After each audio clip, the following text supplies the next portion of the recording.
برادران اہل سنت، السلام علیکم ورحمۃ اللہ تعالی وبرکاتہ۔ حامدا ومصلیا ومسلما، اما بعد فاعوذ باللہ من الشیطان الرجیم، بسم اللہ الرحمن الرحیم۔ لتؤمنوا باللہ ورسولہ وتعزروہ وتوقروہ وتسبحوہ بکرۃ واصیلا۔ آمنت باللہ، صدق اللہ العظیم۔ بارگاہ رسالت مآب صلی اللہ تعالی علیہ وسلم میں درود و سلام کا ہدیہ پیش کریں۔ اللہ رب محمد صلی اللہ علیہ وسلم، نحن عباد محمد صلی اللہ علیہ وسلم، صلاۃ و سلام علیک یا رسول اللہ صلی اللہ تعالی علیہ وسلم۔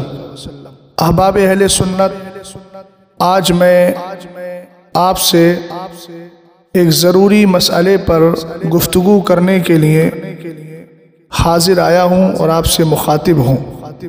ہم بخوبی جانتے ہیں کہ اہل سنت کے جو جلسے ہیں یا پھر اہل سنت والجماعت کی جو محفلیں ہیں، ان میں تلاوت قرآن، علماء اکرام کی تقریریں، واعظین کے وعظ کے ساتھ ساتھ ثنا خوان مصطفیٰ رسول اکرم صلی اللہ تعالی علیہ وسلم کی مدح و ستائش میں محبتوں کا خراج پیش کرتے ہیں، اور وہ اپنے اپنے انداز میں اپنے اپنے پاکیزہ تخیل کو پیش کرتے ہیں۔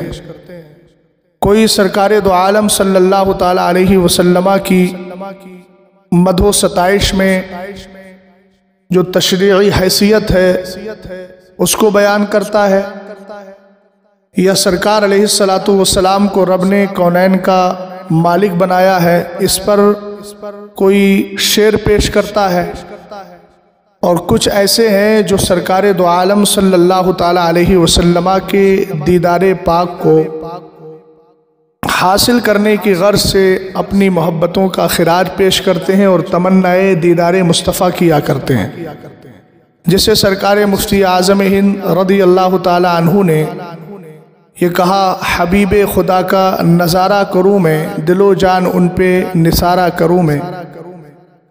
وجہ یہ ہے کہ رسول کریم صلی اللہ تعالی علیہ وسلم خود ارشاد فرماتے ہیں، جس حدیث کو اعلیٰ حضرت رضی اللہ تعالی عنہ نے اپنی فتاوی رضویہ میں ذکر کیا، اور علامہ جلال الدین سیوطی رحمۃ اللہ تعالی علیہ نے اپنی کتاب تنویر الحلق فی امکان رؤیت النبی والملک میں بھی اس حدیث کو ابن عباس رضی اللہ تعالی عنہما کے حوالے سے ذکر کیا ہے۔ سرکار دو عالم صلی اللہ تعالی علیہ وسلم ارشاد فرماتے ہیں، من رآنی فی المنامی فسیرانی فی الیقظہ، جس نے مجھے خواب میں دیکھا ان قریب بیداری کے عالم میں بھی میرا دیدار کر لے گا۔ سرکار علیہ السلام کو دیکھنے کی تمنا ہر عاشق کے دل میں ہے، ہر سنی سوی العقیدہ کے دل میں ہے، اور اس میں یہ کوئی قید نہیں ہے کہ وہ سنی سوی العقیدہ حضرت جنید بغدادی جیسا عشق رکھتا ہو، یا حضرت بایزید بسطامی جیسا ثبات قدمی اور استقامت رکھتا ہو، یا حضرت سیدنا عبد القادر جیلانی جیسی شرافت و کرامت رکھتا ہو، بلکہ سرکار علیہ السلام کا ہر وہ سنی سوی العقیدہ امتی جو بھی رسول کریم صلی اللہ علیہ وسلم سے محبت رکھتا ہے، وہ آپ کے دیدار کی تمنا کر سکتا ہے۔ اور جس طرح سرکار مفتی اعظم رضی اللہ تعالی عنہ کے لیے حبیب خدا کا نظارہ کروں میں یہ شعر پڑھنا اور یہ تمنا کرنا درست ہے، اسی طرح ہم جیسے گناہگاروں کے لیے بھی یہ تمنا کرنا یقیناً درست ہے اور صحیح ہے۔ لیکن آج اسٹیج پر اور ممبر رسول پر کچھ ایسے غیر محتاط خطبہ بھی قدم رکھ چکے ہیں کہ جنہوں نے اپنی عقل ہی کو معیار سمجھ رکھا ہے۔ ابھی ماضی قریب کے اندر ایک شاعر اسلام نے کلام پڑھا، حضور آپ کو دیکھنا چاہتا ہوں۔ ان خطیب صاحب کا جب نمبر آیا گفتگو کرنے کا تو جناب نے شعر کو لے کر کے ایک ایسی تبصراتی گفتگو کی جو کسی بھی پڑھے لکھے شخص کی جانب سے یا کسی تعلیم یافتہ شخص کی جانب سے ہونا یہ بعید معلوم ہوتی ہے۔ اور انہوں نے اس پر ایک مثال دی جو العیاذ باللہ کسی طریقے سے درست نہیں ہے۔ شاعر نے رسول کریم صلی اللہ تعالیٰ علیہ وسلم کے دیدار کی امید کی تھی اور عوام بھی ان کے ساتھ پڑھ رہی تھی، اور دیدار مصطفیٰ کی تمنا کرنا یہ ہر سنی شیخ العقیدہ کا حق ہے۔ ہم تو کہتے ہیں بد ہیں تو آپ کے ہیں، بھلے ہیں تو آپ کے، ٹکڑوں پہ ہم یہاں کے پلے رخ کدھر کریں۔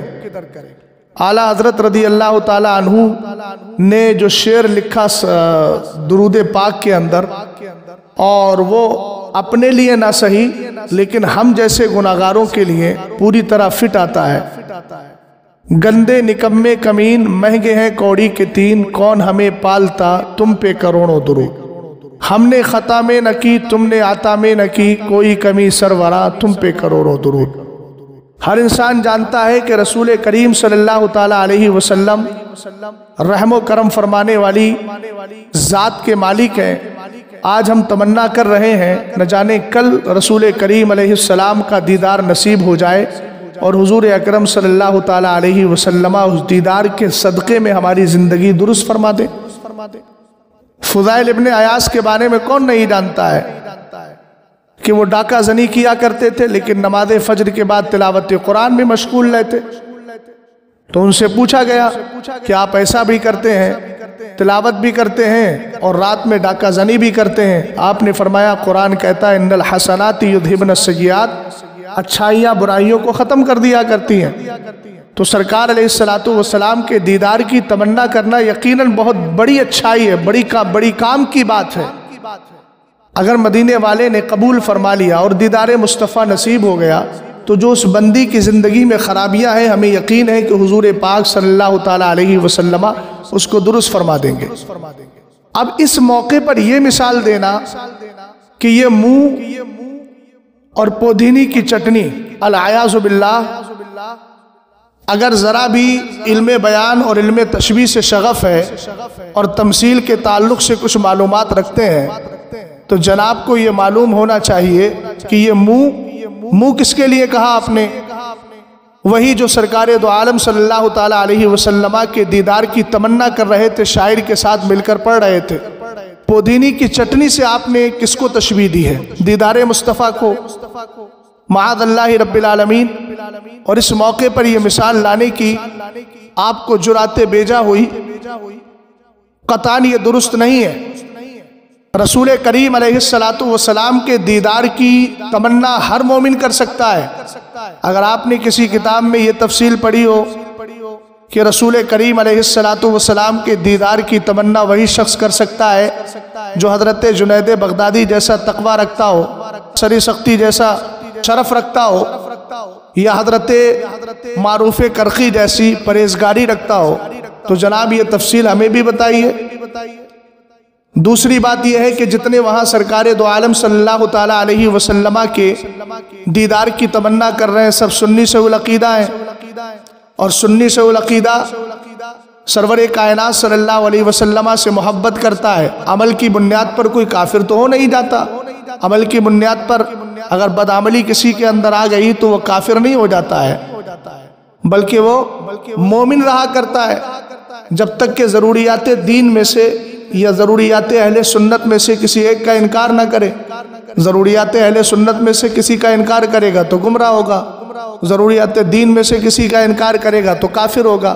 اور جب وہ سنی شیخ العقیدہ مسلمان ہے تو الحمدللہ رب العالمین اعلیٰ حضرت رضی اللہ تعالیٰ عنہ کی زبان میں جو آپ نے ملفوظ شریف میں فرمایا کہ اس راہ مستقیم کی توفیق اللہ تعالیٰ صحیح العقیدہ سلیم التبع عوام کو عطا فرماتا ہے، اور ان کی عورتوں کو، خاص کر ان کی بوڑھیوں کو، کہ جو ایک بات سن لیتی ہیں پھر اسی پر ڈٹی رہتی ہیں۔ سرور کائنات صلی اللہ علیہ وسلم نے اسی لیے فرمایا علیکم بدین العجائز، تم پر بڑھیوں کا دین اختیار کرنا ضروری ہے۔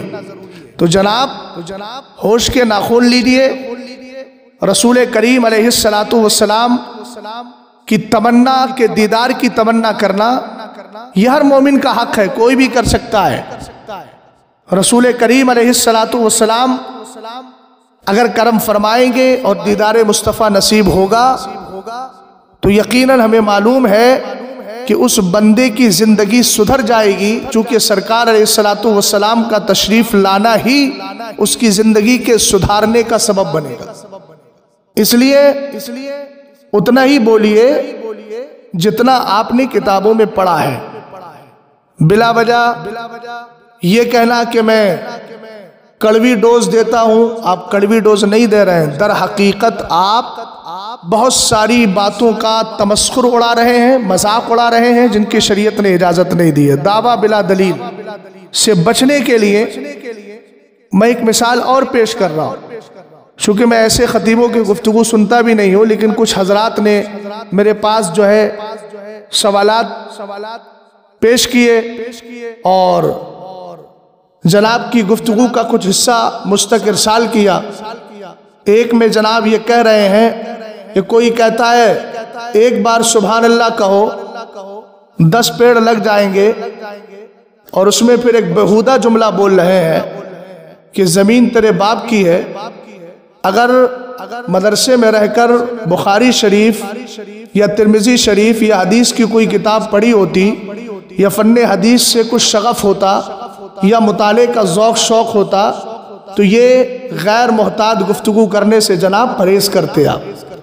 آپ کو پتہ ہی نہیں ہے کہ خود امام ترمذی رضی اللہ تعالیٰ عنہ نے حدیث حسن روایت کی ہے، اور حدیث کے راوی سیدنا جابر رضی اللہ تعالیٰ عنہ ہے۔ رسول کریم علیہ السلام نے ارشاد فرمایا، من قال سبحان اللہ وبحمدہ غرست لہ نخلۃ فی الجنہ۔ اگر توفیق ہو جائے تو حدیث اٹھا کے دیکھ لیجئے گا کہ جس نے سبحان اللہ الحمدللہ کہا اس کے لیے جنت میں کھجور کا درخت لگا دیا جاتا ہے۔ اس حدیث کے بارے میں کیا خیال ہے؟ آپ تو اپنی نادانی اور غیر احتیاطی کی بنیاد پر حدیث پاک کا بھی تمسخر کر رہے ہیں۔ اتنا شعور بھی نہیں ہے کہ رسول کریم علیہ السلام کی حدیثوں میں تسبیح خداوندی اور حمد خداوندی کے بارے میں کون کون سی حدیثیں وارد ہیں۔ بخاری شریف کی حدیث بھی سن لیجیے۔ حدیث کے راوی سیدنا ابو ہریرہ رضی اللہ تعالیٰ عنہ، خود میرے نبی علیہ السلام ارشاد فرماتے، من قال سبحان اللہ وبحمدہ فی یوم 100 مرۃ حطت خطایاہ وان کانت مثل زبد البحر، متفق علیہ۔ سرور کائنات صلی اللہ تعالیٰ علیہ وسلم نے ارشاد فرمایا، جو سبحان اللہ الحمدللہ ایک دن میں 100 بار کہتا ہے، یعنی 100 بار اللہ کی تسبیح اور 100 بار اللہ کی تحمید کرتا ہے، تو اس کے گناہ صغیرہ مٹا دیے جاتے ہیں، اگرچہ سمندر کے جھاگوں کے برابر ہو۔ اب مجھے بتائیے کہ ان حدیثوں کو پیش کرنا آپ کی نظر میں جلسوں میں یا اپنی محفلوں میں پیش کرنا جائز ہے کہ ناجائز ہے؟ آپ نے جو وہاں پر اصلاح کی ہے، آپ یہ کہیں گے کہ بھی اعمال کی طرف توجہ دینا چاہیے، تو آپ نے ادعو الی سبیل ربک بالحکمۃ والموعظۃ الحسنہ پہ کب عمل کیا؟ آپ کو تو یہ کہنا چاہیے کہ سرکار علیہ السلام کے دیدار کی تمنا کرتے ہو تو نماز بھی 5 وقتہ پڑھیے، تاکہ سرکار علیہ السلام کا دیدار آپ کو جلد ہو جائے اور حضور جلد خوش ہو جائے اور آپ کو اپنے دیدار سے بہرور فرما دے۔ یہ طریقہ تھا آپ کے گفتگو کرنے کا وہاں۔ پھر اسی طریقے سے من قال سبحان اللہ وبحمدہ، جو آپ نے اس حدیث پاک کو پڑھا نہیں اور کہہ دیا، یقیناً جس کے نام سے وہ کھجور کا درخت لگے گا، زمین بھی قیامت کے دن اللہ تعالیٰ اس کو عطا فرمائے گا۔ ہمیں تو اس حدیث پر یقین ہے اور حدیث حسن ہے، بزرگوں نے اس حدیث کو ذکر فرمایا ہے۔ اور طریقہ تو یہ تھا کہ کہتے آپ کہ سبحان اللہ الحمدللہ پر حدیثوں کے اندر الحمدللہ یہ فضیلتیں آئی ہیں، ہمارا یقین ہے، مگر آپ جو ہے نمازیں بھی پڑھیے، پنجگانہ نمازوں کی ادائیگی کیجیے، فرائض و واجبات کی ادائیگی کیجیے، اس کے ساتھ ساتھ سبحان اللہ الحمدللہ بھی پڑھیے، تاکہ اللہ تعالیٰ آپ کے نام کے کھجور کے درخت جنت کے اندر لگا دے۔ یہ سب حدیثیں ہیں، اس لیے میرا آپ کو مشورہ ہے کہ اتنے غیر محتاط مت ہو جائیں کہ اپنی گفتگو میں ایسی باتیں بول جائیں جو حدیث پاک کے خلاف ہوں، رسول کریم علیہ السلام کے فرمان کے خلاف چلی جائے۔ الحمدللہ رب العالمین، یہ ساری حدیثیں ذہن میں رہتی ہیں، اس لیے ہمارے خطبہ اور فقیر ان حدیثوں کو تقریروں میں بیان کرتا ہے، اور انشاءاللہ الرحمن تا دم مرگ ہم بیان کرتے رہیں گے، اس لیے کہ ہمیں کسی کی بکواس سے کوئی اثر نہیں پڑتا۔ ہمارے سامنے ہمارے نبی علیہ السلام کی پاکیزہ حدیث موجود ہے۔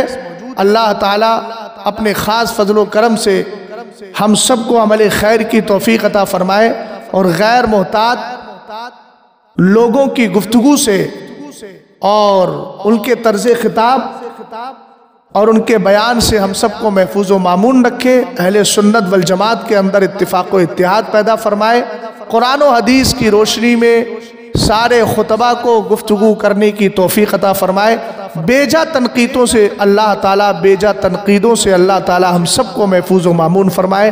استغفر اللہ ربی من کل ذنب و اتوب الیہ۔ السلام علیکم ورحمۃ اللہ۔